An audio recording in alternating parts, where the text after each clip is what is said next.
ان الحمد للہ نحمده ونستعینه ونستغفره ونعوذ باللہ من شرور انفسنا ومن سیئات اعمالنا من يهده الله فلا مضل له ومن يضلل فلا هادي له واشهد ان لا اله الا الله وحده لا شريك له واشهد ان محمدا عبده ورسوله اما بعد فان خير الحديث كتاب الله وخير الهدي هدي محمد صلى الله عليه وآله وسلم وشر الأمور محدثاتها وكل محدثة بدعة وكل بدعة ضلالة وكل ضلالة في النار.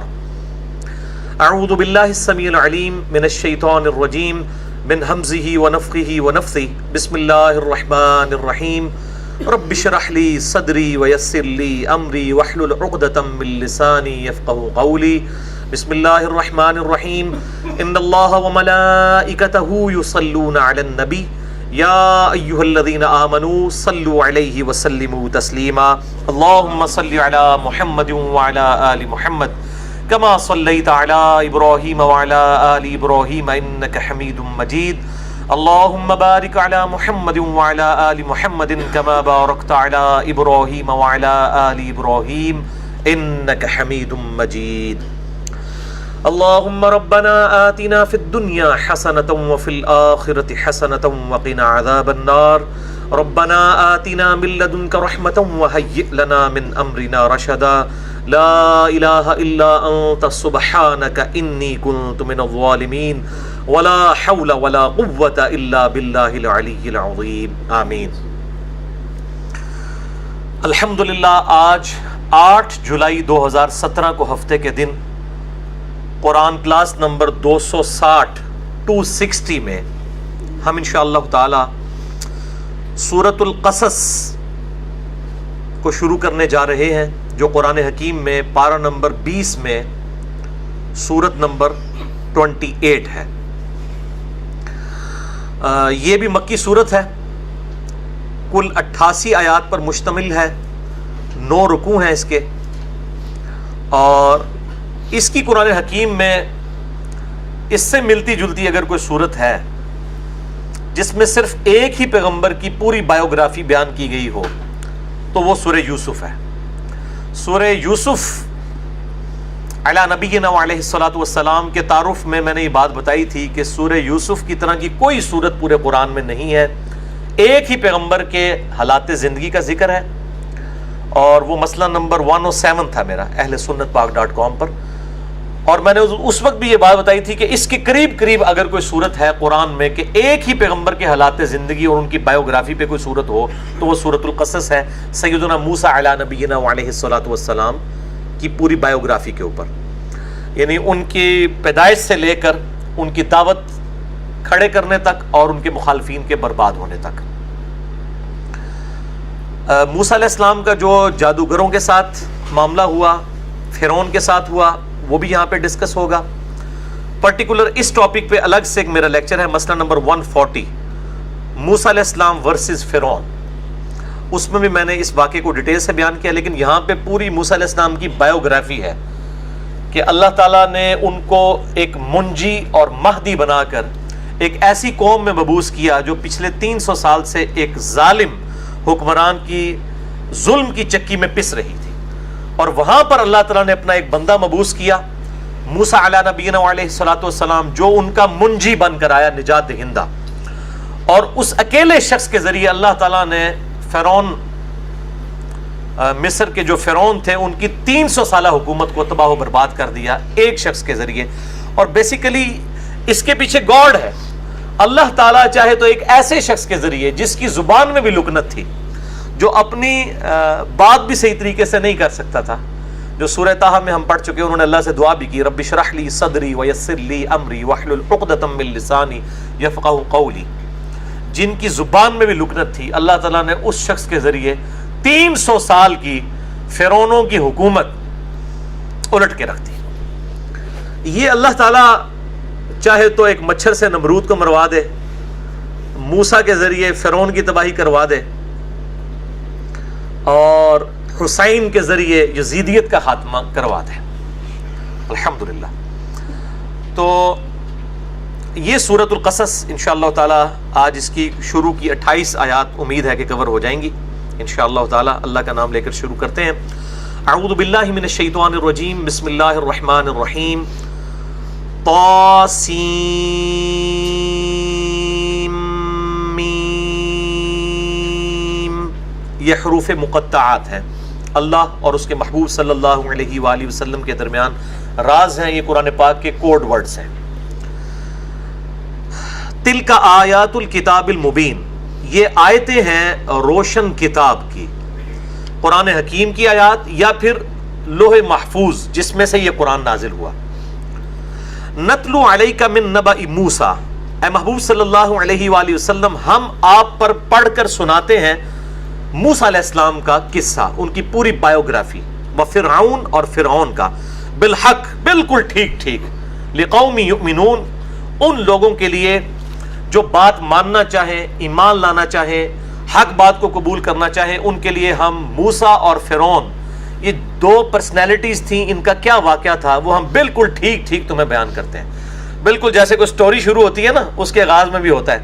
تو یہ دیکھ لیں یہ اسی سٹائل میں یہ صورت ہے. ان فرعون علا فی الارض. بے شک فرعون ایک متکبر شخص تھا جس نے زمین میں سرکشی مچا رکھی تھی. وجعلها اهلها شیعا. اور اس نے وہاں کے لوگوں کو گروہوں میں بانٹ دیا تھا، جو انگریزوں نے یہاں پہ کیا ڈیوائیڈ اینڈ رول. لوگوں کو گروہوں میں تقسیم کر دو، ان کو آپس میں لڑواتے رہو اور خود حکومت کا مزہ لوٹو. تو یہ آج بھی وہی ہے، اس وقت بھی یہی تھا. اس نے لوگوں کو گروہوں میں بانٹ دیا تھا. یستضعف طائفۃ منہم. اور وہ کمزور کرنا چاہتا تھا ان میں سے ایک گروہ کو. یعنی ایک تو اس نے نیشنلزم کا جو راگ الاپا تھا، آپ کو پتا ہے کہ یوسف علی نبینا علیہ الصلوۃ والسلام کی وجہ سے مصر میں بنی اسرائیل کی حکومت آ گئی تھی. حضرت موسیٰ علیہ السلام سے تقریباً سمجھ لیں آپ 2000 سال پہلے. اور اس وقت چونکہ مسلمانوں کی حکومت آ گئی تھی، وہاں کے جو نیشنل تھے لوگ رہنے والے مقامی، وہ ظاہر ہے پھر نیچے آ گئے ان کے، اور یہ حکومت ان کی کافی عرصہ تک چلتی رہی. پھر وہاں پہ ایک نیشنل موومنٹ اٹھی کہ یہ جو ہیں یہ شام سے آ کر یہاں پر آباد ہوئے ہیں اور انہوں نے مصر کے ملک کے اوپر قبضہ کر لیا ہے. یہ تو آؤٹ سائڈر ہیں، ان کو یہاں سے نکالو اور یہاں کے جو مقامی لوگ ہیں ان کی حکومت ہونی چاہیے. اور وہ نیشنل موومنٹ پھر اتنی کامیاب ہوئی کہ بنی اسرائیل کی حکومت وہاں سے ختم ہو گئی. ظاہر ان کے کرتوت بھی اپنے ایسے ہی تھے، اللہ تعالیٰ کی طرف سے عذاب کا کوڑا ان پہ پڑنا ہی تھا. ان کے جب عقائد اور نظریات کے اندر خرابیاں آ گئی تھیں، اللہ تعالیٰ کے ساتھ ان کی کمٹمنٹ وہ نہیں رہی، تو اللہ تعالیٰ نے ان کے ساتھ یہ معاملہ کیا کہ وہ محکوم ہو گئے. اور اس حد تک محکوم ہوئے. وہ ظلم کی داستان کیا ہے وہ آگے انشاءاللہ تعالیٰ آئے گی کہ ان کے لڑکوں کو قتل کر دیا جاتا تھا، لڑکیوں کو زندہ رکھا جاتا تھا، اور ان کے اوپر یہ بہت بڑی اللہ تعالیٰ کی طرف سے ایک آزمائش آئی ان کے اعمال کے بدلے میں. بس اسی صورتحال میں موسیٰ علیہ السلام کو اللہ نے ان کے منجی بنا کر، نجات دہندہ بنا کر، ان کا ہادی اور مہدی بنا کر ان کو مبعوث فرمایا. تو وہ یعنی گروہوں میں بانٹ رکھا تھا اس نے. یعنی ایک یہ راگ لاپا ہوا تھا کہ یہ نیشنل ہیں اور یہ آؤٹ سائڈر ہیں، یہ فارنرز ہیں، یہ یہاں کے نیشنل ہیں. اس طرح دو گروہ بنا دیے تاکہ بنی اسرائیل کی کبھی انڈرسٹینڈنگ ہی ڈیولپ نہ ہو سکے مصر کے لوگوں کے ساتھ. اور اس کا فائدہ وہ یہ اٹھاتا تھا کہ جو بنی اسرائیل تھے ان کو وہ کمزور رکھتا تھا، کیونکہ ان کے اندر ان کو پتا تھا ان میں حکومت کے جراثیم ہیں، کسی بھی وقت وہ چنگاری جو ہے وہ آگ پکڑ سکتی ہے. جس طرح آج یورپ اور امریکنز کو یہ ہر وقت خطرہ رہتا ہے کہ مسلمانوں نے 1000 سال تک دنیا پہ حکومت کی ہے، تو ان کے اندر جراثیم حکمرانی کے موجود ہیں، کسی بھی وقت یہ سامنے آ سکتے ہیں. لہٰذا اسلام کو ملائن کرو، قرآن کو ملائن کرو، نبی علیہ السلام کو نعوذ باللہ ملائن کرو، یعنی بدنام کرو. یہ بالکل سیم مینٹیلٹی ہر زمانے میں رہی ہے. آپ دیکھ لیں کہ اللہ تعالیٰ ہمارا کہ اس نے ان کو گروہوں میں بانٹ رکھا تھا باشندوں کو، تاکہ ایک خاص گروہ کو ٹارگٹ کر لیں. طائفۃ منہم یذبح ابناءہم ویستحیی نساءہم. وہ ان کے بیٹوں کو تو جو ہے وہ ذبح کر دیتا تھا اور ان کی عورتوں کو زندہ رکھتا تھا. ظاہر ہے کہ بیٹے جوان ہوں گے تو وہ ایک ان کی اسٹرینتھ بنیں گے، ان کی پاور بنیں گے، اس لیے ان کی کوشش ہوتی تھی کہ کوئی بچہ جو ہے وہ جوانی کی عمر تک نہ پہنچے، الا یہ کہ کوئی مطلب خاندان کے گھر لڑکا پیدا ہوا، وہاں سے ہجرت کر گئے، ان کے بچے کو انہوں نے کہیں اور کسی کے حوالے کر دیا، کسی مصر کے رہنے والے کے ساتھ یہ انڈرسٹینڈنگ ہوئی تو ان کے ہاتھوں پروان چڑھ گیا، تو وہ ایک الگ بات ہے. اوورال لیکن وہ یہ ظلم ڈھاتے تھے. انہ کان من المفسدین، بے شک وہ فساد برپا کرنے والوں میں سے تھا فرعون. وَنُرِيدُ أَن نَمُنَّ عَلَى الَّذِينَ اسْتُضْعِفُوا فِي الْأَرْضِ، اور ہم یہ ارادہ رکھتے تھے، ہماری یہ منشا تھی کہ ہم ان لوگوں کو جنہیں زمین میں کمزور کر دیا گیا تھا، یعنی بنی اسرائیل کو، ان کو جو ہے ہم اس ظلم سے، کمزوری سے نجات دیں. وَنَجْعَلَهُمْ أَئِمَّةً وَنَجْعَلَهُمُ الْوَارِثُونَ، اور ہم ان کو امام بنا دیں اور ان کو ہم وارث کر دیں فرعونیوں کا، یعنی حکومت اب ان کے پاس آ جائے، بنی اسرائیل کے پاس. اور وہ اللہ کی منشا یہ تھی کہ فرعونی غرق ہوں گے، ان کا مال ان کے ہاتھوں میں آئے گا. وہاں پہ انہوں نے حکومت نہیں قائم کی، وہ جا کے فلسطین میں کی جو آبائی ملک تھا، شام، حضرت ابراہیم علیہ السلام کا مسکن، جہاں سے وہ ہجرت کر کے حضرت یوسف علیہ السلام آئے تھے، اور وہ پھر اپنے باپ کو بھی، حضرت یعقوب علیہ السلام کو بھی، اپنے بھائیوں کو بھی لے آئے تھے، 12 کے 12 یہ ٹوٹل بھائی، اور اسی سے بنی اسرائیل کے 12 قبیلے. وَنُمَكِّنَ لَهُمْ فِي الْأَرْضِ، اور ہم زمین میں ان کو جو ہے وہ حکومت دیں. وَنُرِيَ فِرْعَوْنَ وَهَامَانَ وَجُنُودَهُمَا مِنْهُمْ مَا كَانُوا يَحْذَرُونَ، اور ہم فرعون کو اور حامان کو اور ان کی فوجوں کو وہ سب کچھ دکھا دیں جن کا ان کو ہر وقت اندیشہ رہتا تھا. ظاہر ہے جو ظلم کا نظام قائم کیا ہوتا ہے اس کو ہر وقت یہ اندیشہ تو رہتا ہے کہ کہیں ایسا نہ ہو کہ ہماری حکومت خطرے میں پڑ جائے، کہیں بنی اسرائیل دوبارہ سے حکومت پہ قبضہ نہ کر لیں. یہ جو ہر وقت کھٹکا رہتا تھا، اللہ تعالیٰ فرمایا کہ ایسی نہ پھر کھٹکا صحیح بھی کر دئیے، واقعی انہوں لوگوں کو جو ہو بھی جائے وہی کچھ ہو جائے جو ان کو ہر وقت دھڑکا لگا رہتا تھا. اور بعض اسرائیلی روایتوں میں ملتا ہے کہ ان کے مطلب ان کی کتابوں میں یا نجومیوں کے ذریعے جو بھی شیاطین بعض اوقات کچھ خبریں جھوٹی سچی مکس کر کے کائنوں کو پڑھا دیتے ہیں کہ ان کو یہ بات پتہ تھی کہ بنی اسرائیل میں ایک ان کا منجی بن کے پیدا ہوگا. اور ظاہر وہ خود بھی کہتے ہوں گے، ان کے پاس بھی اپنی کتابوں میں یہ موجود ہوگا. جس طرح جو ہے وہ یہودی عرب کے کہا کرتے تھے جو ہے اوس اور خزرج کو کہ اے مشرکین عرب، آج تو تم جنگوں میں ہم سے جیت جاتے ہو، لیکن جب وہ پیغمبر آخر الزماں آئیں گے نا، ان کے ساتھ مل کے ہم پوری دنیا پہ حکومت اپنی قائم کر لیں گے. وہ پیغمبر آخر الزماں آئے، یہودیوں نے ایمان قبول نہیں کیا. اوس اور خزرج جو یہ سنا کرتے تھے کہ ایک منجی بن کے آئے گا ان کا نجات دہندہ، جس کے ذریعے اللہ تعالیٰ ریولوشن برپا کرے گا، اور جب ان کو یہ دعوت پہنچی انہوں نے کہا کہ اس سے پہلے کہ یہودی اس نبی کو اپنا پیغمبر مان لیں، ہم کیوں نہ بت پرستی چھوڑ کے اس کو اپنا نبی مان لیں اور لیڈر مان لیں، اور ہم دنیا کے اوپر حکمران بن جائیں. اور یہودی جو ان کو دھمکی لگایا کرتے تھے، جو سورہ بقرہ میں آتا ہے کہ نبی علیہ السلام کے وسیلے سے دعائیں کیا کرتے تھے، وسیلے سے نہیں کہ اللہ تجھے نبی کا وسیلہ، وہ یہ کہا کرتے تھے اللہ اس نبی کو جلدی جلدی بھیج تاکہ ہم اس کے ذریعے دنیا کے لوگوں پر جو ہے وہ اپنی حکومت قائم کریں. اے نبی، آپ کے آنے سے پہلے آپ کے وسیلے کے ذریعے دعائیں کیا کرتے تھے، جب آپ آگے تو آپ کے انکاری ہو گئے. اور جو انکاری تھے، جو بت پرست تھے، انہوں نے اسلام قبول کر لیا.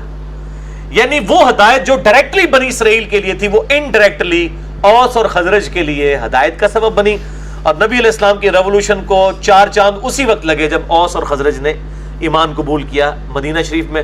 اور پھر دیکھیں انہوں نے رومن امپائر بھی الٹ دی اور پرشین امپائر بھی الٹ دی. 3 بر اعظموں پہ within 7 years اسلام کا جھنڈا گاڑ دیا. یہ وہی مشرکین عرب تھے جن کو امی، ان پڑھ، جاہل کہا کرتے تھے یہ یہود.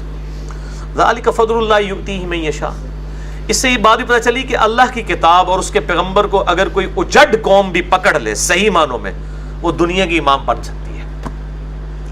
اور اللہ کے پیغمبر کو اگر بڑے بڑے علماء یہود کے جن کے پاس اتنا نالج تھا اور وہ لوگوں کو بتایا کرتے تھے کہ آخری نبی آئیں گے، انہوں نے ایمان قبول نہیں کیا، پیغمبر کی بات نہیں مانی، اللہ نے ان کو ذلیل و خوار کر دیا.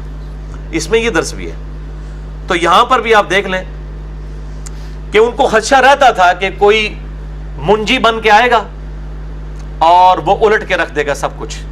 تو اللہ تعالیٰ ماتے ہم چاہتے تھے جس چیز کا خدشہ ہے نا، جس شاید انہوں نے ڈر لگے نا، وہ دکھا بھی دئیے کہ ہو ہی گئی جی تھوڑے نال، جس ڈرتے نہ کدھر آئے نہ ہو جائے، لو پھر ہو گئی جائے. وَأَوْحَيْنَا إِلَىٰ أُمِّ مُوسَىٰ. ہم نے موسیٰ علیہ السلام کی ماں کو وحی کی، یعنی الہام کیا.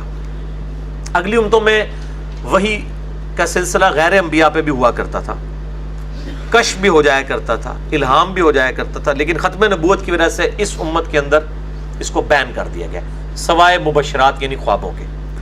اگلی امتوں میں غیر اللہ کو سجدہ تعظیمی بھی ہوا کرتا تھا، لیکن توحید کو کامل کرنے کی برکت سے اس امت میں غیر اللہ کے لیے سجدہ تعظیمی بھی حرام ہو گیا، جو فرشتوں نے آدم کو کیا یا یوسف علیہ السلام نے ان کے بھائیوں کو ان کے بھائیوں نے کیا۔ تو میں اس لیے کہتا ہوں کہ ختم نبوت کی برکت سے کشف اور الہام ختم ہو گیا اس امت سے، اور توحید کو کامل کرنے کی برکت سے سجدہ تعظیمی بھی ختم ہو گیا، تاکہ کوئی شخص یہ دعویٰ نہ بعد میں کر سکے کہ جی وہ حضرت موسیٰ کی ماں کو بھی تو وہی ہوئی تھی، جسے علامت قادیانی مثالیں دیتا ہے۔ تو اس کانٹیکسٹ میں نے 3 گھنٹے کی گفتگو کی ہے، مسئلہ نمبر 6A اور 6B، کشف، الہام، خواب، علم الغیب، ان سارے ٹاپکس کے اوپر میں نے ڈیٹیل ڈسکشن الحمدللہ کر دی ہے۔ وہاں پہ بھی میں نے ان آیات کو کوٹ کیا تھا اس ڈسکشن کے دوران، سورۃ الانعام کی آیت نمبر 50 کے دوران، اور ہم نے وہی کی موسیٰ علیہ السلام کی ماں کو، جیسا کہ حضرت مریم کو بھی ہوئی جو عیسیٰ علیہ السلام کی والدہ تھی۔ یہ بھی ہر بندے کے ساتھ وہی کا معاملہ نہیں ہو رہا، نبیوں کی ماؤں کے ساتھ ہو رہا ہے، یہ عام جو ہے وہ عام لوگوں کی بات نہیں ہو رہی ہے۔ ان ارضعیہ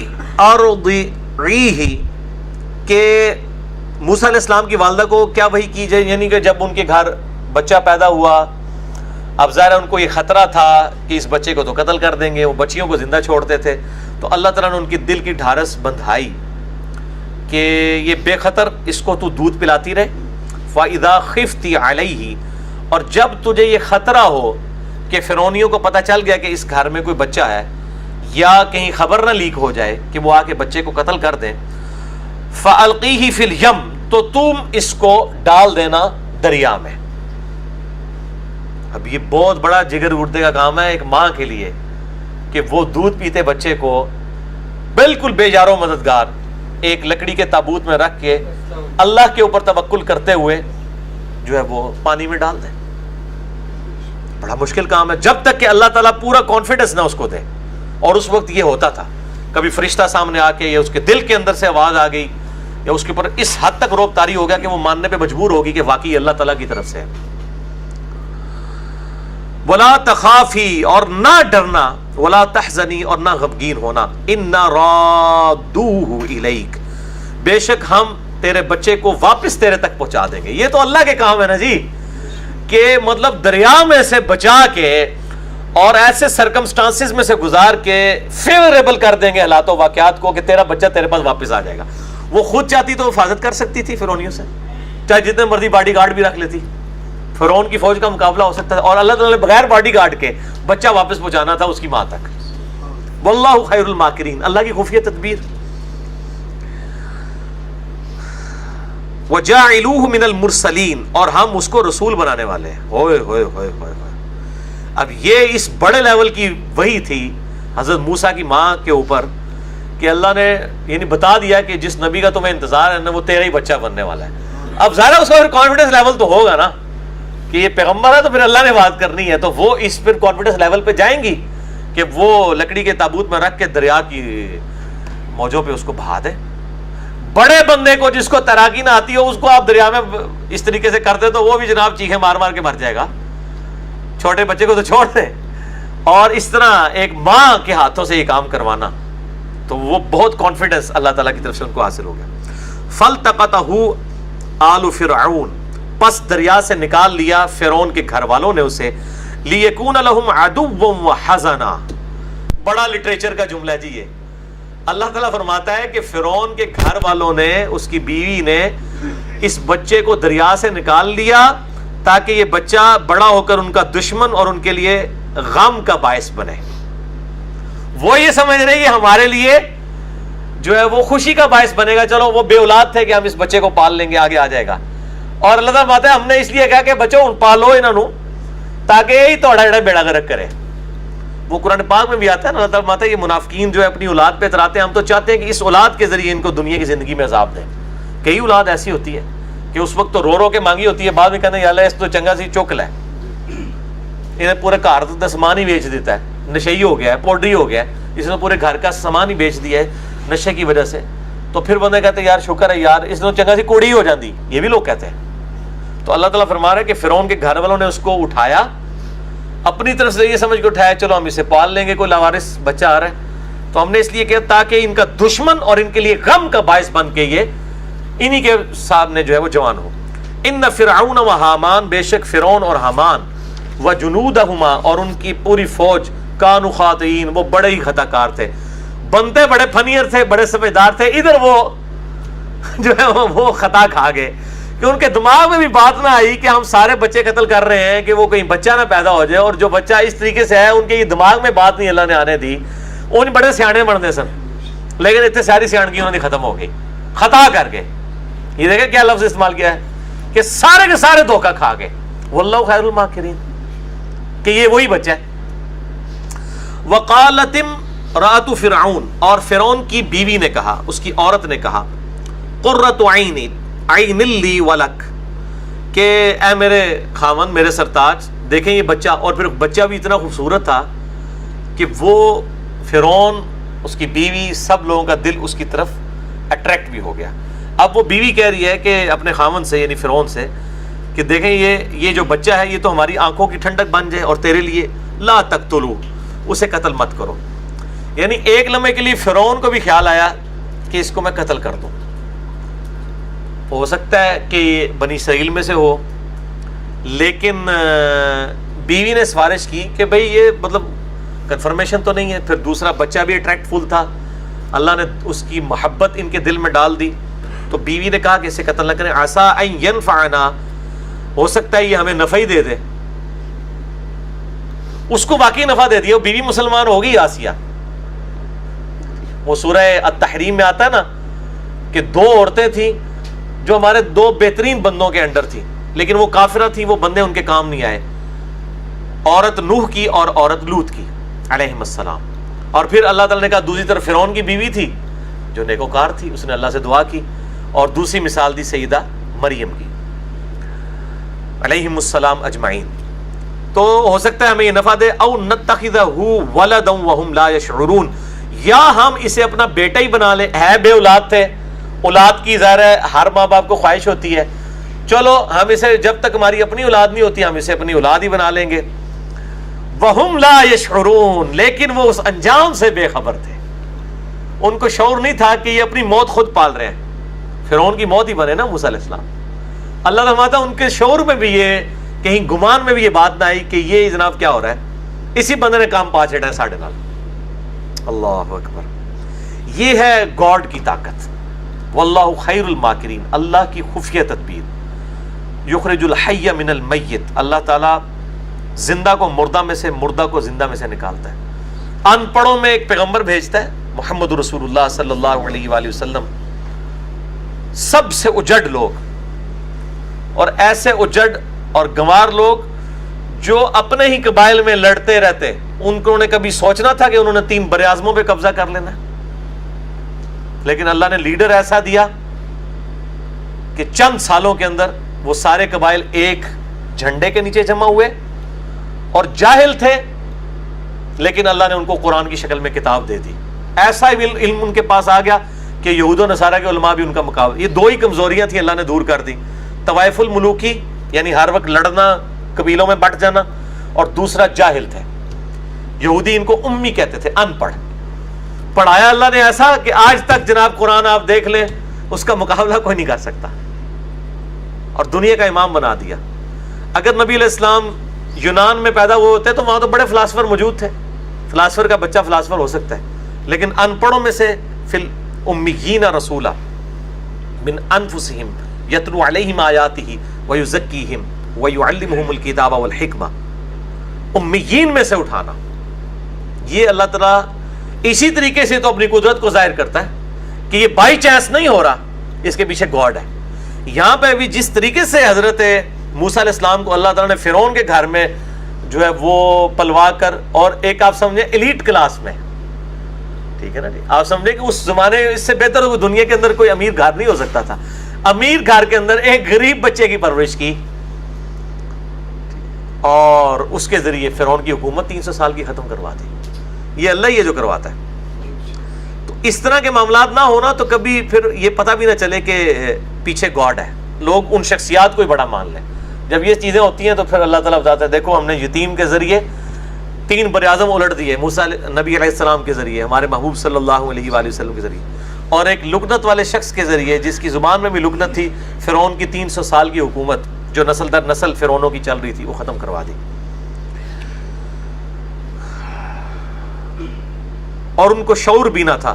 وَأَصْبَحَ فُؤَادُ أُمِّ مُوسَى فَارِغًا، اور صبح کے وقت موسیٰ علیہ السلام کی ماں کا دل بے قرار ہو گیا. اب ظاہر ماں تو تھی، بعض اوقات آپ پوری انٹینشن کے ساتھ بھی کوئی کام کر رہے ہوتے ہیں، لیکن وہ چونکہ آپ کی طبیعت کے خلاف ہوتا ہے، وہ غم جان نہیں سکتا. جیسا کہ صحیح بخاری میں آتا ہے، نبی علیہ السلام کے جب بیٹا ابراہیم فوت ہوا تو آپ کی آنکھوں سے مسلسل آنسو روا تھے. صحابہ نے کہا یا رسول اللہ علیہ وسلم یہ کیا؟ تو آپ نے فرمایا کہ اللہ تعالیٰ آنسوؤں کے اوپر گرفت نہیں کرتا جب تک کہ کوئی آواز نہ بلند کرے، یعنی زبان کے ذریعے کو بات نہ کر دے. آنسو تو یعنی ایک نیچرل چیز ہے. حالانکہ نبی علیہ السلام سے زیادہ کس کو پتا تھا کہ انا للہ و انا الیہ راجعون؟ نبی علیہ السلام سے زیادہ کون جانتا تھا کہ موت کا وقت مقرر ہے؟ آپ سے زیادہ کون جانتا تھا وَلَنَبْلُوَنَّكُمْ بِشَيْءٍ مِّنَ الْخَوْفِ وَالْجُوعِ وَنَقْصٍ مِّنَ الْأَمْوَالِ وَالْأَنفُسِ وَالثَّمَرَاتِ؟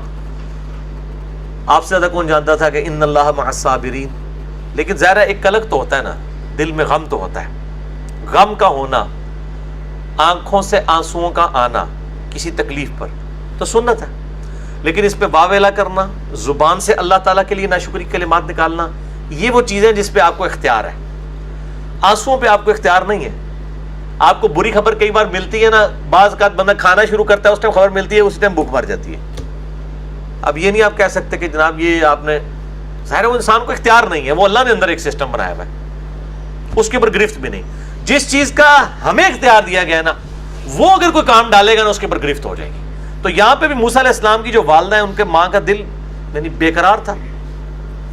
ان قادت لتبدی بہ لولا ان ربطنا علی قلبہا، قریب تھا کہ وہ سب کچھ ظاہر کر دیتی اگر ہم اس کے دل کو مضبوط نہ کرتے.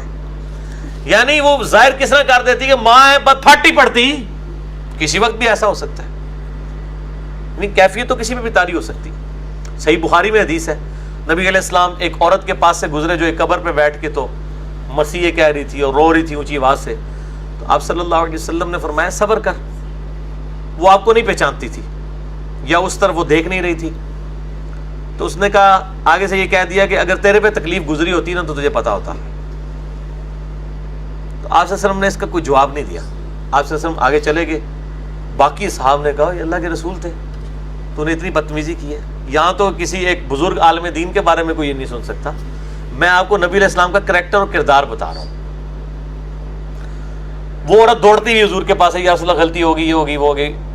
آپ صلی اللہ علیہ وسلم نے اس ٹاپک پہ بات ہی نہیں کی ہے کہ تو نے گستاخی کر دی. یا رسول اللہ میں صبر کر لیتی ہوں. آپ نے بس جب اللہ کی باری بات آئی تو آپ نے فرمایا کہ صبر تو صدمے کے آغاز میں ہوتا ہے، بعد میں نہیں. یعنی جب پہلی دفعہ بری خبر کسی کو ملے تو وہ اس وقت صبر کرے، وہ ہوتا ہے.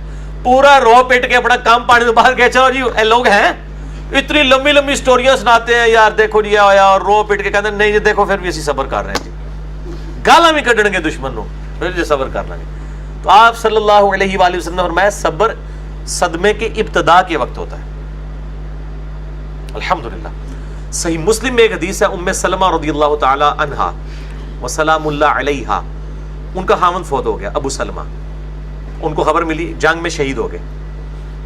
انہوں نے نبی علیہ السلام سے ایک دعا سنی ہوئی تھی کہ جو شخص مصیبت اور پریشانی میں اگر ایک دعا ہے ایسی وہ پڑھ لے تو اللہ تعالیٰ اس صدمے کی کمپنسیشن اس سے بھی بہتر فرما دے گا. اور دعا آپ کو پتہ کیا ہے؟ انا للہ و انا الیہ راجعون. یہ مشکات میں آپ کو کتاب الجنائز چیپٹر پہلی جلد کے اندر، اس میں پہلی فصل کے اندر مل جائے گی.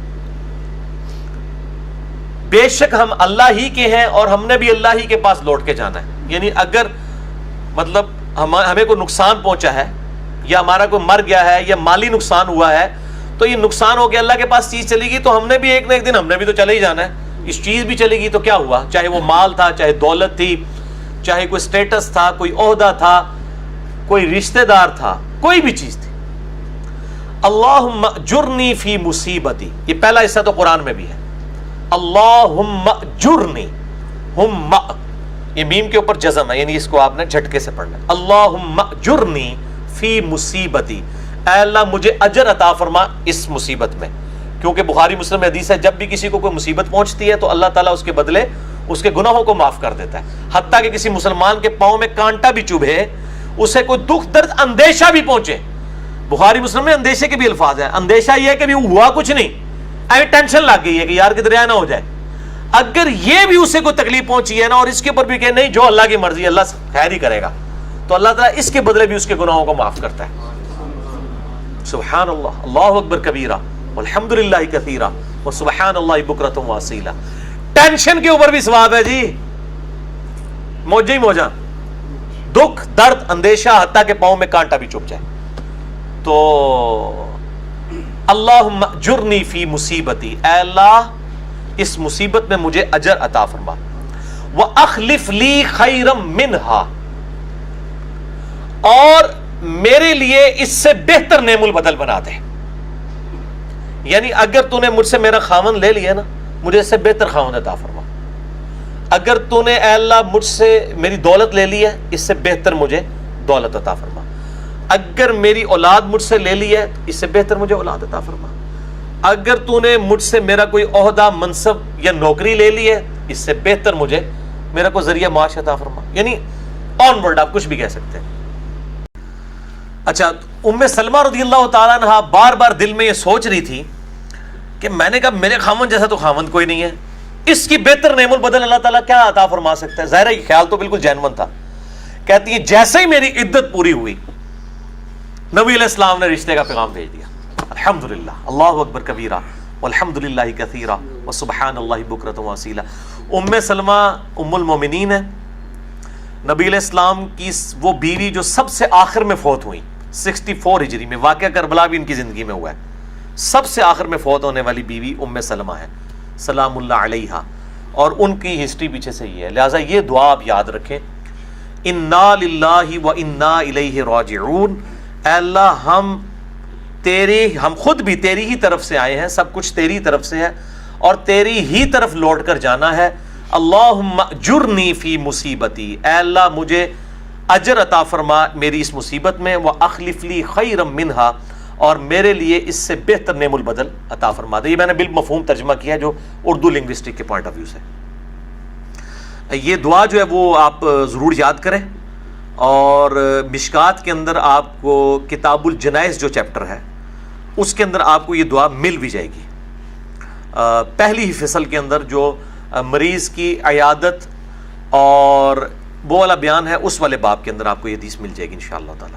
بلکہ مشکات کی پہلی جلد مجھے لا دیں، میں اب چونکہ ایک گفتگو جو ہے وہ ہوئی ہے اس حوالے سے، تو میں نمبر بھی بتا دوں تاکہ ان لوگوں کے لیے جن کے پاس لکھی ہوئی نہیں موجود ہے تو ہماری ویب سائٹ ahlsunnatpak.com سے مشکات جو ہے وہ ڈاؤن لوڈ کریں، اور اس میں سے یعنی اس کی عربی لنگوسٹک جو ہے اس کو دیکھ کے اس دعا کو یاد کر لیں، انا للہ و انا الیہ راجعون، اللہم اجرنی فی مصیبتی واخلف لی خیرا منہا۔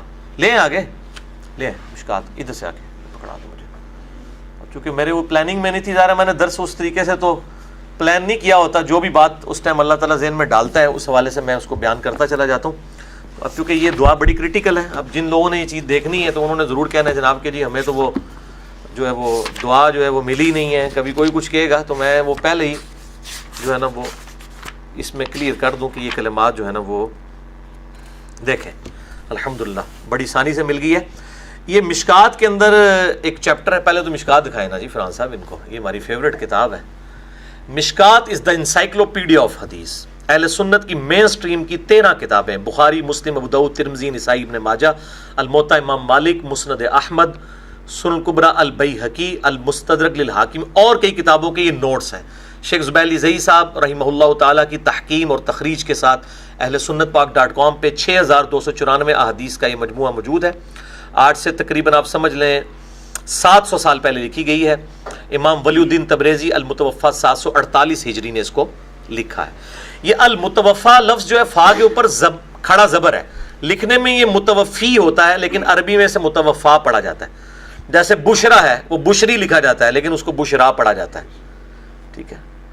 مستفی لیکن پڑھا مصطفیٰ جاتا ہے چھوٹی یہ کے ساتھ، تو یہ المتوفا ہے، یعنی وہ فوت ہوئے 748 ہجری میں، اور شیخ زبیر علی زئی المتوفا 1435 ہجری یعنی تقریباً 700 سال کے بعد انہوں نے اس کی تحکیم اور تخریج کی، صحیح اور ضعیف کے حکم بھی لگائے۔ اس میں جو کتاب الجنائز ہے اس میں انٹرنیشنل نمبر کے مطابق حدیث نمبر ہے 1618 1618۔ اس میں انہوں نے جو ہے وہ عربی، ان سے ویسے الفاظ جو ہیں وہ دوسرے لکھے گئے ہیں، انہوں نے وہ لکھ دیا ہے اللہم اجرنی فی مصیبتی، لیکن یہ لفظ ہے اللہم اجرنی فی مصیبتی، یعنی الف کے اوپر جزم اور جیم کے اوپر پیش اور باقی وہی الفاظ ہیں۔ میں یہ کلیئر کر دوں، وَأَخْلِفْ لِي خَيْرًا مِّنْهَا۔ تو نبی علیہ السلام کا رشتہ ان کے پاس آیا اور وہ ام المومنین بن گئی۔ یہ دعا ہر وقت آپ کو، مجھے جس نے اس دنیا میں رہنا ہے اس کو غم کی خبر ملتی ہے۔ میری الحمدللہ عادت ہے، مجھے ذرا بھی کہیں پہ غم کی خبر کی امید ہو یا ملے، میں فوراً یہ دعا پڑھتا ہوں۔ ابھی تک تو اللہ تعالیٰ نے میرے ساتھ بڑی مدد والا معاملہ فرمایا ہے۔ یہ دعا ضرور یاد کریں۔ غم اور مصیبت اور پریشانی اور نقصان کے وقت جیسے ہی آپ کو پہلی دفعہ خبر ملے تو یہ دعا پڑھ لیں، انا للہ و انا الیہ راجعون، اللہم اجرنی فی مصیبتی واخلف لی خیرا منہا۔ تو اللہ تعالیٰ بہتر، یعنی آپ کو کسی نے بتایا کہ جی آپ کو تو یہ بیماری لگ گئی ہے، ڈاکٹر نے بتا دیا، اسی وقت پڑھیں انا للہ و انا الیہ راجعون، اللہم اجرنی فی مصیبتی واخلف لی خیرا منہا۔ ٹھیک ہے، کسی کا بچہ فوت ہو گیا، ایکسیڈنٹ ہو گیا، فوراً یہ دعا پڑھیں۔ وہ جو ہونا ہے وہ ہو گیا ہے، وہ نہیں ریورس ہو سکتا، لیکن دعا پڑھنا تو سکپ نہ کرے کم از کم۔ اور یہ اسی صورت میں ہوگا جب اس دعا کو آپ بار بار ریپیٹ کرتے ہیں۔ یہ ویسے بھی آپ دعا پڑھتے رہیں، دن میں آپ کو کئی نقصانات ہوتے ہیں، کبھی جو بندے کو ٹھوکر لگ جاتی ہے، کبھی بندہ جو کسی معاملے میں لیٹ ہو جاتا ہے، ٹھیک ہے، کوئی اور نقصان کی خبر، مطلب آم 1 کلو خرید کے لائے تھے، آدھے داغ ہی نکل آئے ہیں، انا للہ و انا الیہ راجعون۔ او دن لڑائی باز بے شک کر لی ہو لیکن دعا پڑھ لو، ٹھیک ہے۔ بعض اوقات موٹر سائیکل پہ چلتے وقت کوئی پنکچر ہو جاتا ہے، موٹر سائیکل گاڑی پنکچر ہو جاتی ہے، گاڑی کا اے سی خراب ہو جاتا ہے اچانک، یہ تو پوری زندگی کے اندر چھوٹے چھوٹے غم تو ہیں نا۔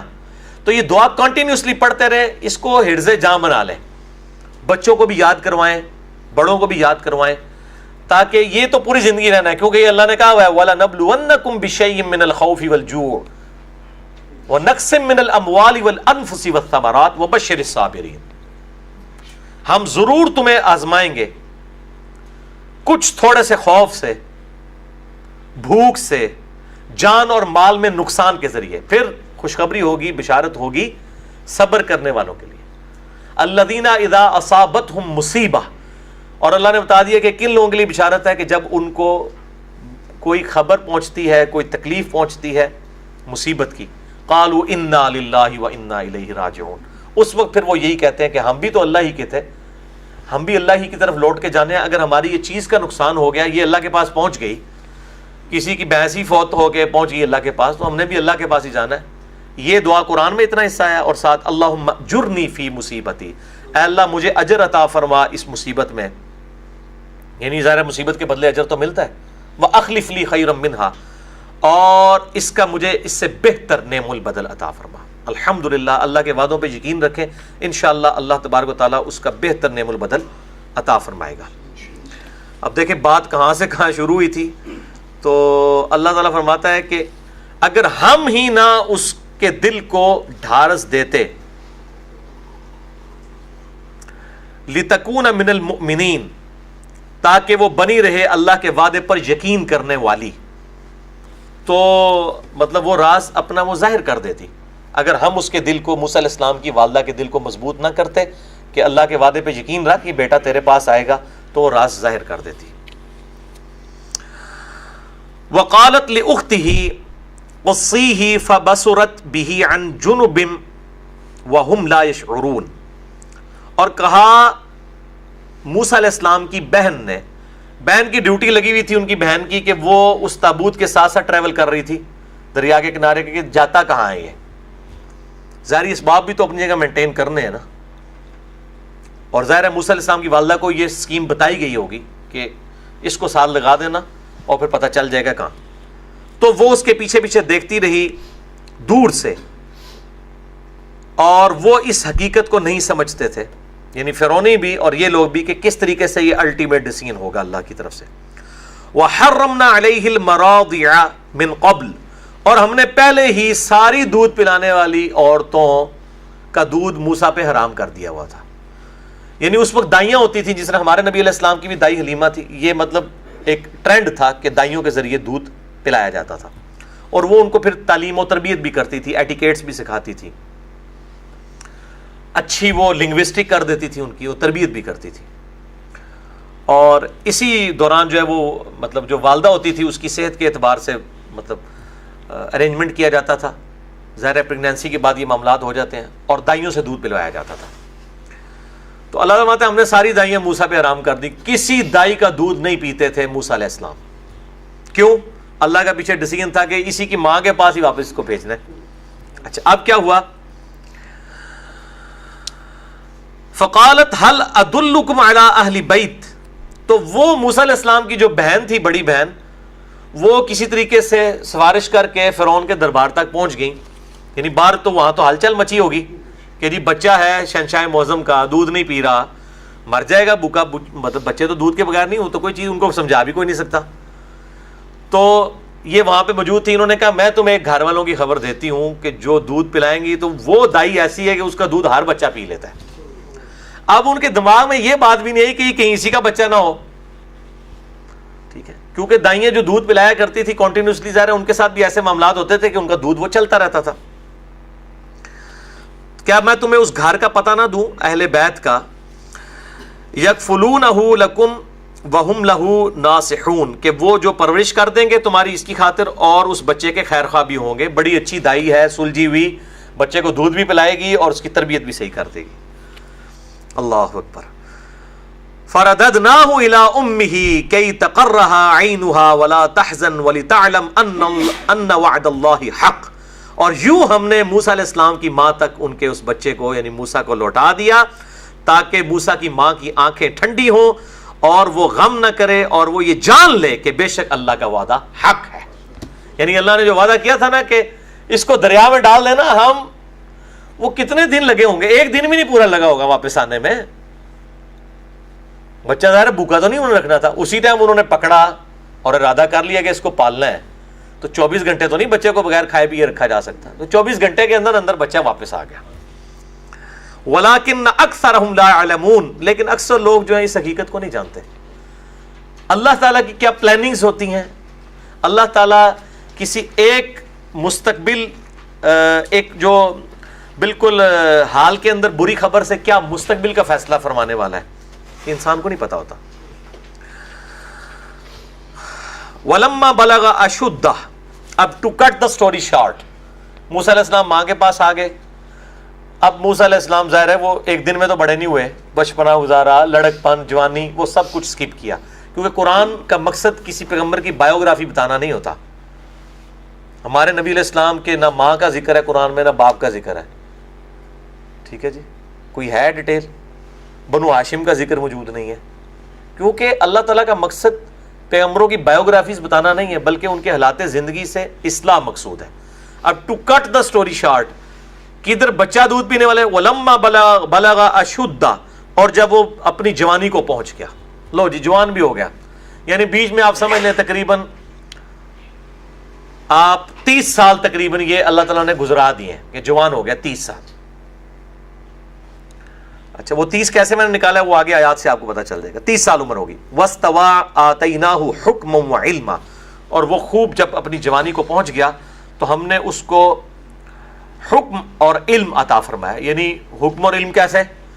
بھائی سب سے بہترین گھر میں ان کی پرورش ہوئی ہے، سب سے بہترین ٹیوٹر ان کا ہوگا، سب تو مہنگی ٹیوشن، اس سے بہتر کو استاد نہیں ہوگا، سب کچھ اللہ. جیسے کہ یوسف علیہ السلام کو کدھر وہ گڈریے تھے اور اتنے بڑے وزیر کے گھر میں ان کی پرورش ہوئی. اللہ تعالیٰ نے ظاہر ہے کہ ان کو ایک بلٹ اپ کرنا تھا، تیار کرنا تھا. تو موسیٰ علیہ السلام فل فلیج پورے ایک آپ سمجھ لیں کہ پڑھے لکھے نوجوان بن کے وہ بادشاہ وقت فرعون کے ایک بیٹے ہی آپ سمجھ لینا. تو وہ اس طریقے سے اللہ تعالیٰ نے ان کو پھر ان 30 سالوں کے اندر فرعون جب اپنے حکومتی معاملات کو لے کے چلتا ہوگا، اس کی میٹنگز ہوتی ہوں گی بادشاہ وقت کی، اس میں بھی ظاہر ہے وہ بچے کو بٹھاتا ہوگا کہ کل میں اپنی سیٹ پہ بٹھانا ہے. تو ٹریننگ نال نال ہو رہی ہے، نہیں پتہ ہی نہیں ہے کہ ہونا کیا ہے کہ. تو اسی لیے جب وہ واپس آئے تو فرعون نے پھر کہا تھا کہ میں نے تجھے اس دن کے لیے پالا تھا کہ تو میرے ساتھ یہ کرے، تو میرا بچہ تھا اور تو یہ کر رہا ہے. اور پھر اس کے جواب میں موسیٰ علیہ السلام نے پھر کیا کہا کہ تو نے جو پوری اسرائیلی قوم کو اپنا غلام بنا رکھا ہے، تجھے نہیں شرم آتی ہے کہ تو اللہ تعالیٰ کے ساتھ احسان فراموشی کر رہا ہے؟ ٹھیک ہے، میرے ایک ہی احسان فراموشی تجھے نظر آ رہی ہے کہ تو نے مجھے پال پوس کے بڑا کیا. جس اللہ نے تجھے یہ سب کچھ دیا تھا تو نے اتنے لوگوں کے ساتھ زیادتی کی ہوئی ہے، تجھے یہ زیادتی نہیں نظر آتی ہے؟ تو اگر تیرے ساتھ ایسا معاملہ ہو گیا تو غم کھانے والی دنیاوی اعتبار سے تو اس کے ساتھ ہاتھ ہی ہوا تھا نا، ہاتھ کے ایسی وہ بھی ہو گیا، سب کچھ ہی ہو گیا سی. پھر کہتے پنجابی بول رہا ہے. اچھا، وَكَذَلِكَ نَجْزِي الْمُحْسِنِينَ، اور ہم یوں ہی صلہ دیا کرتے ہیں نیکوکاروں کو، نیکوکاروں کو صلہ دیا کرتے ہیں. حضرت موسیٰ علیہ السلام، ان کے گھر والے سارے نیکوکار تھے، اللہ تعالیٰ نے ان کو اس اعتبار سے صلہ دیا، الحمدللہ. وَدَخَلَ الْمَدِينَةَ عَلَى حِينِ غَفْلَةٍ مِّنْ أَهْلِهَا، اور موسیٰ علیہ السلام شہر میں داخل ہوئے جبکہ سو رہے تھے اس شہر کے باشندے، یعنی کوئی بالکل دوپہر کا وقت ہوگا، دوپہر کے وقت قیلولہ کر رہے تھے، سارے لوگ سوئے ہوئے تھے. یہ شہر کے اندر داخل ہوئے. فَوَجَدَ فِيهَا رَجُلَيْنِ يَقْتَتِلَانِ، تو انہوں نے وہاں دو مردوں کو پایا جو آپس میں لڑائی کر رہے تھے. موسیٰ علیہ السلام جوان، 30 سال، بادشاہ دا منڈا، ٹھیک ہے نا جی، طاقت بھی فل، اور لڑائی کر رہے ہیں دو نوجوان. اچھا، اور دوپہر کا وقت ہے، کوئی دیکھ بھی نہیں رہا. ھذا من شیعتہ، ایک جو ہے وہ موسیٰ علیہ السلام کے شیعہ میں سے تھا، یعنی ان کے گروہ میں سے، یعنی بنی اسرائیل میں سے. موسیٰ علیہ السلام کو تو اللہ نے وحی کے ذریعے مطلب ان تک تو یہ چیز پہنچی ہوئی تھی، ان کے دل میں القاء ہو چکا تھا پراپر. تو بعد میں وہ معاملہ ہوا کہ وہ بنی اسرائیل میں سے تھے، خود ان کو پتا تھا یہ بات. وَھَذَا مِنْ عَدُوِّهِ، اور دوسرا ان کے دشمنوں کی طرف سے تھا، یعنی وہ مصر کا رہنے والا تھا، یہ بنی اسرائیل میں سے. ظاہر موسیٰ علیہ السلام نے تو بنی اسرائیل والے کی سائڈ لینی تھی نا، شریکاں دی تو نہیں سی سائڈ لینی، اپنے لوگوں دی سائڈ لینی سی. فَاسْتَغَاثَهُ الَّذِي مِنْ شِيعَتِهِ عَلَى الَّذِي مِنْ عَدُوِّهِ، تو موسیٰ علیہ السلام کے جو گروہ کا بندہ تھا اس نے اپنے دشمن کے مقابلے پہ موسیٰ علیہ السلام کو پکارا. اب اس میں یہ بھی شائبہ ہو سکتا ہے کہ جی اس کو کیسے پتا تھا کہ یہ ہماری نسل میں سے ہے، یہ ضروری نہیں ہوتا. ہو سکتا ہے کہ اسی کی بیچارے کی مار لگ رہی ہو، جس کو مار پڑ رہی ہوتی ہے وہی مدد کے لیے بلاتا ہے، جو خود مارا ہوتا نہیں کہتا سرکار آؤ ذرا ہاتھ بٹاؤ میرے نال. تو اس نے تو مظلوم کی حیثیت سے پکارا کہ جناب مجھے بتائیں. تو موسیٰ علیہ السلام نے پہلے ہی ایک بہانا چاہیے سی کہ یار میں دی مدد کراں، ادو نے بلا بھی لیا، اوپری قوم دا بھی سی. یہ شیعہ کا لفظ گروہ کے لیے استعمال ہوتا ہے، جیسا کہ پولیٹیکلی شیعہ نے علی، شیعہ نے معاویہ، یہ الفاظ استعمال ہوتے رہے. یہ پولیٹیکل ٹرم ہے، یہ کوئی مذہبی ٹرم نہیں ہے. فَوَقَذَهُ مُوسَى فَقَضَى عَلَيْهِ، تو موسیٰ علیہ السلام نے ایک ہی مکہ مارا اس کے سینے پر اور اس کا کام تمام کر دیا. اب ظاہر ہے کہ یہ مکہ جو ہے یہ کوئی یعنی آلہ قتل نہیں ہے، یعنی اگر وہ کسی کے سینے پہ مکہ مارتا ہے تو قتل نہیں اس کو کیا، لیکن وہ موسیٰ علیہ السلام نے مکہ ہی اتنا ڈر ڈا سی کو بندہ ہی مار گیا. یعنی موسیٰ علیہ السلام نے قتل کے ارادے سے نہیں کیا تھا، ورنہ تو کوئی چھرا مارتے، گلا گھونٹتے اس کا. تو یہ انڈائریکٹلی ان سے غلطی ہوئی، اور قتل تو بہت بڑا جرم ہے، لیکن یہ قتل انہوں نے ارادہ تن نہیں کیا. یہ عصمت انبیاء کے منافی نہیں ہے. میں نے مسئلہ نمبر 88A اور B ریکارڈ کرایا، عصمت انبیاء کے عقیدے پہ شبہات کا تحقیقی جائزہ. انبیاء معصوم ہیں، یہ عقیدہ اصل میں ہے کیا؟ ایک تو پبلکلی عقیدہ ہے کہ انبیاء سے غلطی کوئی نہیں ہوگی، یہ والا عقیدہ معصومیت کا نہیں. معصومیت یہ ہے کہ گناہ کبیرہ سرزد نہیں ان سے ہوگا.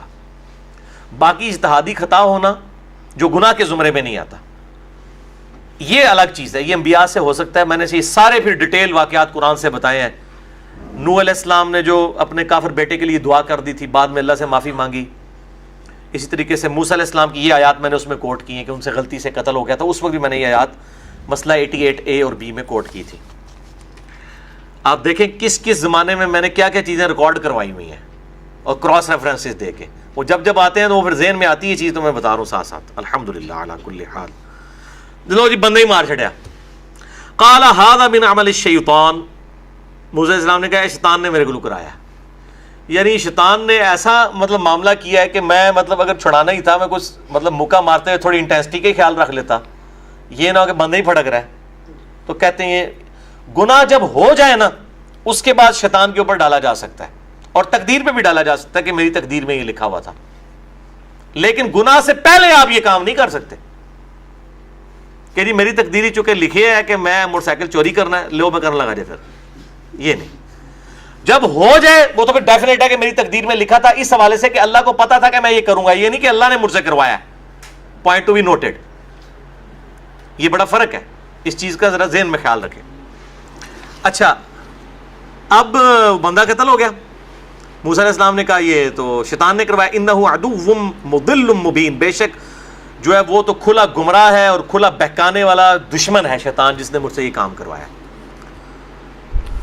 قال ربی انی ظلمت نفسی فاغفر لی. فوراً یہ نبیوں کا پیشہ آپ دیکھیں، جو نبیوں کا شیوا کیا ہے. اے اللہ میں نے اپنی جان پر ظلم کیا، فاغفر لی، مجھے معاف کر دے.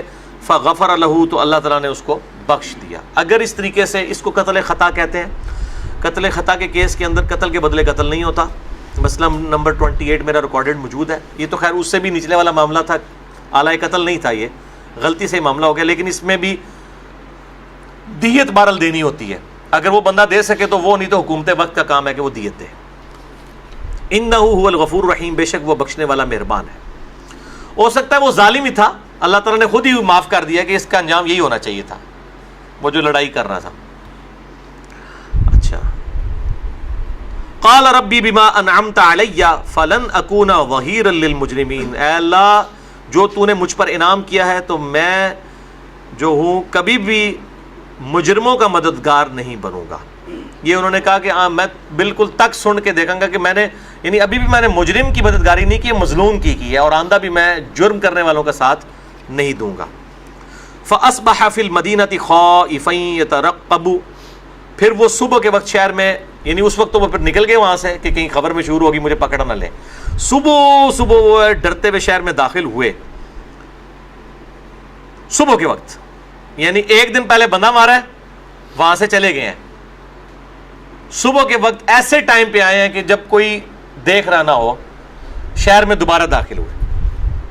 فَإِذَا الَّذِي اسْتَنصَرَهُ بِالْأَمْسِ يَسْتَصْرِخُ، تو جب شہر میں داخل ہوئے تو پھر اسی شخص کو دیکھا کہ وہ کسی اور سے لڑ رہا ہے اور پھر ان کو مدد کے لیے بلا رہا ہے. ایک بندہ مار چکے ہیں پہلے، وہی بندہ اگلے دن کسی اور سے لڑ رہا ہے اور پھر کہہ رہا ہے موسیٰ علیہ السلام ذرا میری مدد کریو، ایک کل مارا سی ایک آج مار دو. اب یہ کسی کے ساتھ بھی یہ واقعہ ہو تو دوسری بار تو نہیں ہوتا نا، پھر ایک بار ہی ہوتا ہے نا. اچھا، قال له موسیٰ، موسیٰ علیہ السلام نے اس سے کہا انک لغوی مبین، بے شک تو بڑا کھلا ہوا گمراہ ہے، مطلب تو ہر ایک بندے کے ساتھ لڑائی کرتا پھرتا ہے. اچھا، فلما ان اراد ان یبطش بالذی هو عدو لهما، پھر جب موسیٰ نے دوبارہ ارادہ کیا کہ وہ اس کی مدد کریں، کیونکہ ہے اپنی قوم کا تھا، دشمن کے خلاف. اچھا، اس سے یہ بھی بعض لوگوں کو شائبہ ہوا کہ موسیٰ علیہ السلام کو پتا ہے کہ یہ لڑاکو ہے، پھر اس کا ساتھ دے رہے ہیں. وہ لڑاکو تھا لیکن وہ میرے نال دا لڑاکو سی، لڑدا صحیح سی. میری ہر ہفتے ہی نا آئی ایس والے کے ساتھ نوک جھوک ہو جاتی ہے. میں کوئی غلط کام دیکھتا ہوں تو ٹوک دیتا ہوں کہ یار یہ کیا کر رہے ہو. اور آپ دیکھیں، آپ غلط کام پہ ٹوکیں اور کوئی نہ بول رہا ہو، لیکن یار تو صبح دا چنگا ٹکرے ہیں، اور تو کسی کو تکلیف نہیں ہے، یہ کہتے ہیں نا. یعنی کئی بار ہوا ہے انہوں نے، مطلب لیڈیز سیٹ کے اوپر آلریڈی لیڈیز بیٹھی ہیں اور ایک سیٹ لیڈی کوئی نہیں آ رہی ہے تو وہاں مرد کو ساتھ بٹھا دیں گے. کوئی بابا دیکھا ہے اس کو بٹھا دیے، خیر ہے جی یہ چاچا ہی ہے، ماما ہی ہے، تو اس طریقے سے. تو میں تو فوراً بولتا ہوں کہ یہ لیڈیز سیٹ ہے، میں نہیں بیٹھنے دوں گا. وہ جو کہتا ہے تو پیچھے بیٹھے تنوں کی تکلیف ہے. میں نے تکلیف یہ ہے کہ نہیں بیٹھ سکتی. میں نے کہا تیری بیٹی بیٹھی ہو تو بٹھائے گا اپنے کسی اس طرح غیر محرم کو ساتھ؟ تو ظاہر ہے یہ اتنی کڑوی بات ہے، یہ جو ڈرائیور سنے گا تو میرے گھاٹے ہی پوے گا نا. اس کا یہ مطلب تو نہیں ہوگا کہ میں لڑائی کرنے والا جھگڑا لوں، بلکہ میں حق بات پوائنٹ آؤٹ کر رہا ہوں اور اس کے اگینسٹ لڑائی ہوگی. ہمیشہ جو کھرا بندہ ہوگا نا اس دے گل لوگ پہنتے ہیں. تو اب یہ جو کچھ وہ کر رہا تھا وہ حق پہ ہی تھا. ٹھیک ہے، وہ موسیٰ علیہ السلام نے غصہ نکالا کہ یار تو ہر ایک بندے کے ساتھ کرتا پھرتا ہے. بس ضروری نہیں ہوتا کہ ہر بندہ حق بات قبول بھی کر لے. بہرحال پھر بھی انہوں نے ارادہ یہ کیا کہ میں اس کا ساتھ دوں گا. یہ نہیں تھا کہ وہ دشمن کا ساتھ دے رہے تھے، کسی اللہ کے دشمن کا، بلکہ وہ اپنے وہ قوم کی محبت میں ساتھ نہیں دے رہے تھے بلکہ حق کا ساتھ دے رہے تھے. وہ پھر لپکے اس کی طرف، انہوں نے کہا دعا شکار بھی ان میں. لیکن اس دفعہ ظاہر ہے موسیٰ علیہ السلام نے اتنی زور کا نہیں مارنا تھا، ایک باری غلطی ہوتی ہے، اس طرح سے تفا شپا مار کے کام ٹال دینا سی. لیکن کیا ہوا، قال یا موسیٰ، اس نے موسیٰ علیہ السلام کو جب دیکھا نا، انہوں نے جناب رولا پاتا، انہوں نے کہا موسیٰ اتريد ان تقتلنی کما قتلت نفسا بالامس، اے موسیٰ کیا تو مجھے اسی طریقے سے قتل کرنا چاہتا ہے جس طرح کل بھی تو ایک بندہ مار دیتا ہے تھے، ان میری باری ہے آج. ان تريد الا ان تكون جبارا في الارض، تو یہی چاہتا ہے کہ تو زمین کے اندر جو ہے وہ جابر بن جائے. وما تريد ان تكون من المصلحين، اور تو اصلاح کا کوئی ارادہ نہیں رکھتا. کل بھی تو نے بندہ مارا ہے، ٹھیک ہے میری غلطی ہے، تو میری علمی طریقے سے اصلاح کرنے کی کوشش کر. حالانکہ خود وہ لڑ رہا ہے. تو جب انسان کے اپنے اوپر آتی پھر کہتے ہیں جی علمی بات کریں، لڑائی نہ کریں. اپنے بزرگوں کی باری ہے تو کہتے ہیں اجتہادی غلطی، دوسروں کے بزرگ کی باری ہے کہتے ہیں نہیں یہ تو فارغ ہے. یہ وہی اپروچ ہے، ایک ہی اپروچ ہے، ایک ہی بیماری جو مختلف شکل کے اندر نظر آتی ہے. تو تم میری اصلاح کر لے اگر مجھ سے غلطی ہو گئی ہے. حالانکہ ہونا چاہیے کہ پہلے منو اتنے ہی تفے مار جڑے میں انہوں مارے نے، پھر میں، لیکن میرے ساتھ تو علمی طریقے سے بات کر. یعنی جب کوئی تگڑا بندہ آ گیا تو وہ لسا ہو گیا خود، جو ابھی تک اس کو مار رہا تھا دشمن کو. وجاء رجل من اقصى المدینہ یسعى، اور آیا ایک بندہ مدینہ یعنی شہر کی طرف سے دوڑتا ہوا بڑی تیزی کے ساتھ. قال یا موسیٰ، کہنے لگا موسیٰ ان الملأ یأتمرون بک، بے شک سردار لوگ سازش کر رہے ہیں تیرے خلاف، لیقتلوک، کہ تجھے قتل کر دیں. فاخرج انی لک من الناصحین، تو فوراً یہاں سے نکل جا، میں تیرا خیر خواہ ہوں. ظاہر قبائلی سسٹم تھا، جس قبیلے کا بندہ مرا ہونا کہ جی اسی اتنی چھڑ دے، ماریں گے انہوں، بدلہ لواں گے، قتل کے بدلے قتل، جیسے قبائلی سسٹم میں ہوتا ہے. پھر حکومت کو نہیں کو پوچھتا کہ یہ سرکاری کوئی جو ہے وہ سرکاری عہدے پہ یہ ہے، وہ کہتا ہے جناب بات تکی جائے گی، فی الحال تیرے کو بدلہ لینا ہے ایسے. تو موسیٰ علیہ السلام کو اس نے کہا کہ ادھر سے نکل جا، میں تیرا ناصح ہوں، نصیحت کرنے والا ہوں، تیرے قتل کا پورا پلان کر چکے ہیں وہ اس قبیلے کے لوگ جن کا بندہ تو نے بے شک غلطی سے مارا تھا لیکن بندہ تو مر گیا. فخرج منها فخرج انی لک من الناصحین، بے شک میں نصیحت کرنے والا ہوں. اجلی وہ میں پہلے وہ والی آیت دوبارہ ریپیٹ کی. فخرج منها خائفا يترقب، بس آپ نکلے وہاں سے ڈرتے ہوئے کہیں میں گرفتار نہ ہو جاؤں.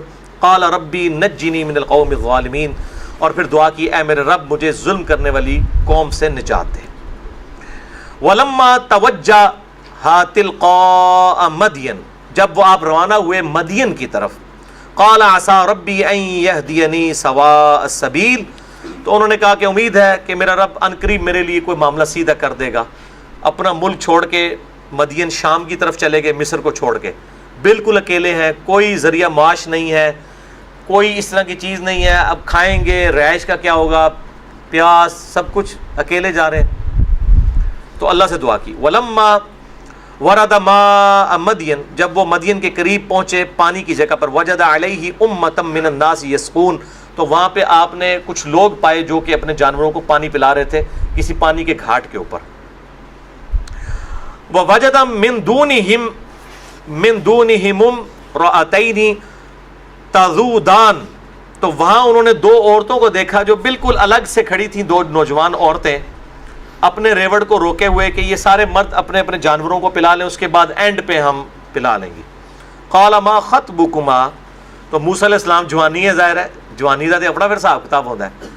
انہوں نے کہا جی تسی اتنے کیوں کھلوتی ہیں، تسی بھی جاؤ پلاؤ اپنے جانوروں کو. قالتا لا نسقی حتی یصدر الرعاء، تو وہ کہنے لگی کہ جب تک یہ نہ اپنے یہ سارے چروائے اپنے مویشیاں کو نہ پلا لیں اس وقت تک ہم نہیں پلا. یعنی عورتوں کو لیڈیز فرسٹ تو آپ کی بات ہے نا، اس وقت تو یہ نہیں تھا، عورتوں کو تو اتنی رسپیکٹ نہیں دی جاتی تھی. یہ تو نبیوں کی دعوت کے بعد یہ معاملات ہوئے ہیں.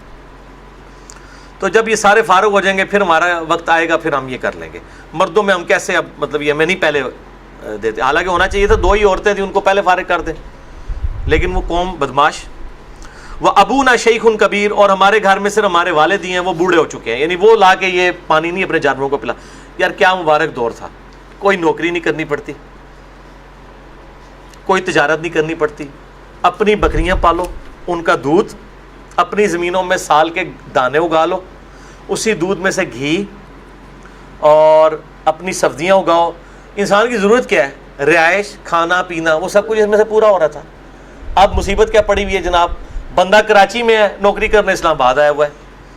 بندہ اسلام آباد کا رہنے والا ہے، پنڈی کا، نوکری کرنے کے لیے کراچی گیا ہوا ہے، پھر عید پہ ٹرینوں پہ لٹک کے پہنچ رہے ہیں. کیسی مصیبت پڑ گئی ہے. یعنی یہ پیٹرول جو زمین سے نکلا ہے اس نے پوری دنیا کو عذاب میں ڈال دیا ہے. ورنہ اب میں جو اسلام آباد نوکری کر رہا ہوں، اگر مطلب یہ پیٹرول نہ ہوتا تو میں جناب 100 کلومیٹر دور جاتا. ادھر ہی کسی زمین میں ہم بھی کھیتی باڑی کر کے اپنا وہ سال کا غلہ اگا رہے ہوتے، بکریاں ایک بھینس رکھی ہوتی، گائے رکھی ہوتی، اپنا ٹائم پورا کر رہے ہوتے. اور اللہ اللہ خیر صلاح ٹائم ہی ٹائم عبادت کے لیے، دین کی خدمت کے لیے، سب کچھ. اسی لیے صحابہ کے پاس ٹائم ہوتا تھا نا. ایسی کہنا ٹائم نہیں ہوتا، وہ ٹائم اسی وجہ نہیں ہوتا. پوری دیہڑے یوٹیوب پہ بیٹھے رہو گے، ٹائم کتوں نکلے گا؟ فیس بک پہ، سوشل میڈیا پہ کہاں سے ٹائم نکلنا ہے؟ ٹھیک ہے. پھر ضروریات اتنی بڑھ گئی ہیں کہ سبسسٹنس لیول پہ آپ لائف نہیں گزار رہے ہیں، ہر چیز آپ چاہتے ہیں. اسی لیے جناب صبح سے لے کے شام تک، بلکہ چھٹی والے دن بھی دکانیں کھولی ہوئی ہیں لوگوں نے کہ کدھروں ہی کوئی گاہ قابو آ جائے. تو یہ دیکھیں نا، ضروریات بڑھنے کی وجہ سے سب کچھ ہوا ہے نا، لالچ کی وجہ سے. پہلے صرف روٹی کپڑا مکان کی بات ہوتی تھی، اور مکان بھی یہ نہ سمجھیے کہ کوٹھیاں، کوئی ایئر کنڈیشن نہیں، جو پنکھا ہے تھا کوئی، لوگ سوتے ہی تھے چرپائی پہ، زمین پہ سو گئے. ٹھیک ہے. گھروں کے دروازے نہیں ہوتے تھے، پردہ لٹکا ہوا ہوتا تھا. کیسا مبارک زمانہ تھا. ادھر بھی آپ دیکھ لیں، اب تو وہ اسی لیے آئی ہوئی تھی. کہا ہمارے باپ بوڑھے ہو چکے ہیں، وہ جانوروں کو پانی نہیں پلاستے، ہم آئی ہیں. فسقا لہما، ظاہر اس وقت کوئی اس طرح پانی کا کنیکشن بھی نہیں تھا، چشموں پہ جا کے پانی پلانا پڑتا تھا، پینے کے لیے وہاں سے لانا پڑتا.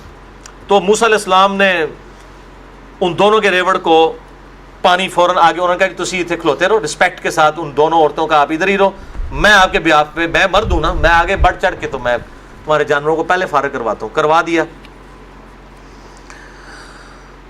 ثم تولى الى الظل، اس کے بعد سائے کی طرف لوٹ آئے. فقال ربی انی لما انزلت الی من خیر فقیر، پھر اللہ سے دعا کی کہ اللہ تو خیر و برکت کا جو تو نے میری طرف اتاری ہے میں اس کا محتاج ہوں، کہ اب میں نے یعنی ایک نیکی کا کام کیا ہے، اس کے بدلے کو میرے لیے کو معاملات سیدھے کرتے. ظاہر وسیلہ ہی بنتا ہے نا، اللہ بندہ بندے کا دارو ہے، بندے ہی بندے کے کام آتا ہے نا.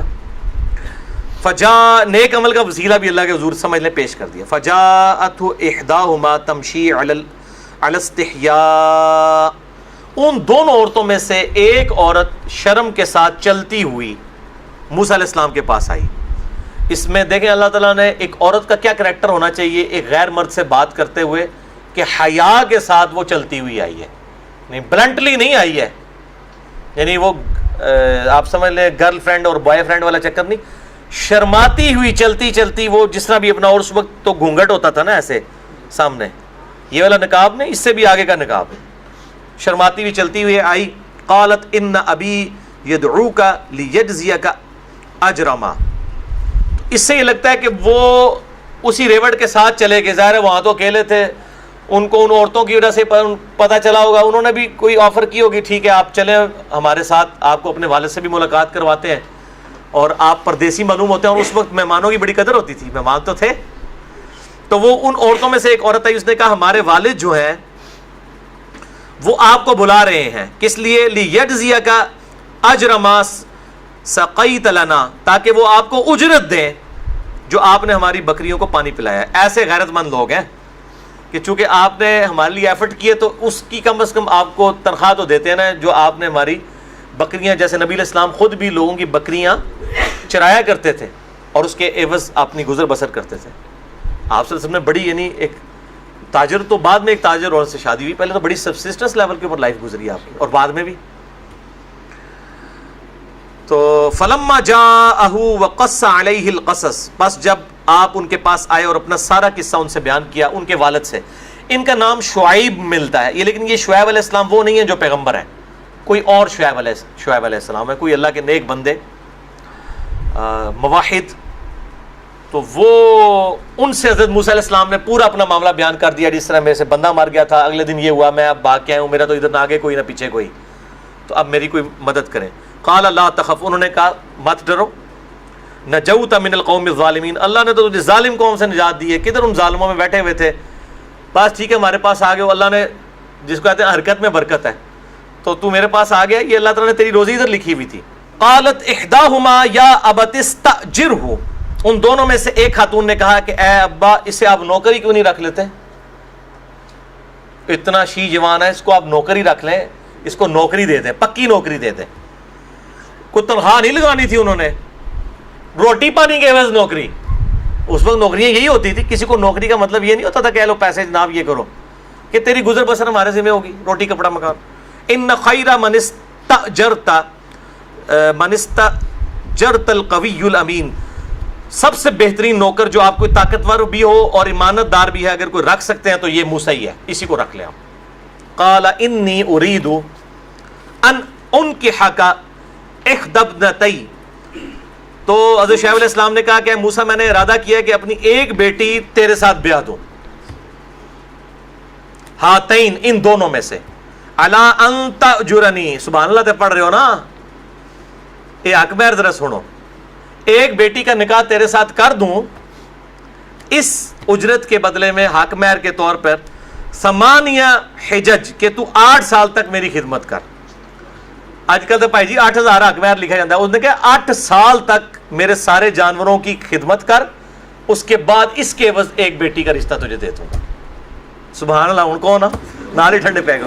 آج میں وہ درس تیار کر رہا تھا, میری وائف میرے ساتھ بیٹھی, میں کہا تو 1100 روپے میں مجھے ملی ہوئی ہے, میرا حق مہر 1100 روپے تھا. تو میں کہا یہ دیکھ کتنی مصیبت سے عورتیں ملتی تھیں. 8 سال تک خدمت کر اور اس کے بعد تیرا میں نکاح کر دوں گا اپنی ایک بیٹی کے ساتھ, دونوں میں سے ایک. فَإِنْ أَتْمَمْتَ 10, اور اگر تو پورے 10 ہی کر دے, یعنی پورا راؤنڈ آف کر کے 8 تے میں کہنے تو 10 ہی کر دیں, خیر ہے. فَمِنْ عِنْدِكَ, تو یہ تیری اپنی مرضی ہے, اگر تو مطلب نیکی کرنا چاہتا ہے تو چنگے دے طور پہ 2 سال اور کر لیں, 10 سال پورے ہی کر دیں. وَمَا أُرِيدُ أَنْ أَشُقَّ عَلَيْكَ, لیکن میں یہ نہیں چاہتا کہ تم پر سختی کروں. یعنی اس سے یہ لگ رہا ہے کہ وہاں پہ 10 سال کا ٹرینڈ ہوگا, انہوں نے 8 سال پہ راضی کیا ہوگا کہ ایتے 10 نے چل 2 چھوڑے, 8 سال اگر تو 10 پورے کر دے تو تب بھی ٹھیک ہے. سَتَجِدُنِي إِنْ شَاءَ اللَّهُ مِنَ الصَّالِحِينَ, تو مجھے پائے گا نیکوکاروں میں سے, یعنی جو میں نے وعدہ کیا میں یہ وعدہ واقعی پورا کروں گا. قَالَ ذَلِكَ بَيْنِي وَبَيْنَكَ, تو موسیٰ علیہ السلام نے کہا ایگریڈ, یہ میرے اور آپ کے درمیان معاہدہ ہے. أَيَّمَ الْأَجَلَيْنِ قَضَيْتُ فَلَا عُدْوَانَ عَلَيَّ, پس ان دونوں کے درمیان یہ طے آ گئی بات, ان دونوں میادوں میں سے جو بھی میاد میں چاہوں گا میں گزار دوں گا, تو مجھ پر کوئی زیادتی نہیں ہوگی. یعنی آپ نے 2 سال کی مزید سفارش کی ہے, وہ میری مرضی ہے. 8 کا میں پابند ہوں, اگلے اوپر کے 2 کا کوئی پابند نہیں ہو, ٹھیک ہے. لیکن وہ پھر یہی لگتا ہے کہ انہوں نے وہ بھی پورے کیے تھے 2, کیونکہ وہ 40 سال کے جب ہوئے ہیں تو وہ اپنی بیوی کو وہاں سے لے کے نکلے, تو انہوں نے جو 8 کے بعد ہو سکتا ہے نکاح کر لیا ہو, باقی 2 سال وہاں پہ گزارے ہوں. واللہ علی ما نقول, اور اللہ تعالیٰ اس پر گواہ تھا جو ہم کہہ رہے ہیں, اللہ گواہ ہے. وکیل اور نگہبان بھی ہے, یعنی اللہ کو انہوں نے گواہ بنا کے کوئی اسٹامپ پیپر نہیں کیا, کوئی معاہدہ لکھا نہیں. لیکن ہماری امت میں تو ہے کہ معاہدہ لکھا جائے. اس وقت انہوں نے زبانی اللہ گواہ بنا کے آپس میں ایگریمنٹ کر لیا کہ اللہ گواہ ہے کہ ہم یہ اس طریقے سے, آپ بھی اپنے وعدے پہ قائم رہیں, میں بھی اپنے وعدے پہ قائم. تو یہ یہاں پہ ایک سٹوری کا ایک قسط ختم ہوئی ہے. اگلی قسط اب شروع ہونی ہے کہ موسیٰ علیہ السلام اپنی بیوی لے کے وہاں سے نکلے ہیں, تو راستے میں ان کو ایک درخت کی طرف سے آواز آئی ہے کہ آپ کو اللہ نے پیغمبر بنا دیا ہے, اب آپ فرعون کے پاس جائیں اور وہاں پہ دعوت توحید دیں. وہ ایک سمجھ لیں دوسری سٹوری ہے, اسی لیے رکوع بھی یہاں پہ ختم ہوا ہے. یہ رکوع بڑے انٹلیکچوئل بنائے ہیں علماء نے, نبی علیہ السلام نے یا صحابہ نے نہیں بنائے, علماء نے ڈویژن کیے کہ اس اعتبار سے کہ مضامین پورے ہو جائیں. تو پہلی 28 آیات الحمدللہ مکمل ہوئی. اللہ تعالیٰ سے دعا ہے جو حق بات میں نے کہی اللہ تعالیٰ ہمارے دلوں میں راسخ فرمائے. اگر جس بات میں میرے منہ سے کوئی غلط بات نکل گئی تو اللہ تعالیٰ ہمارے دلوں سے محو کر دے, ہمیں کتاب و سنت کی تعلیمات پر عمل کر کے دوسرے بھائیوں تک پہنچانے کی توفیق عطا فرمائے. سبحانک اللہم و بحمدک, اشہد ان لا الہ الا انت, استغفرک و اتوب الیک, وما علینا الا البلاغ المبین. جزاکم اللہ خیرا.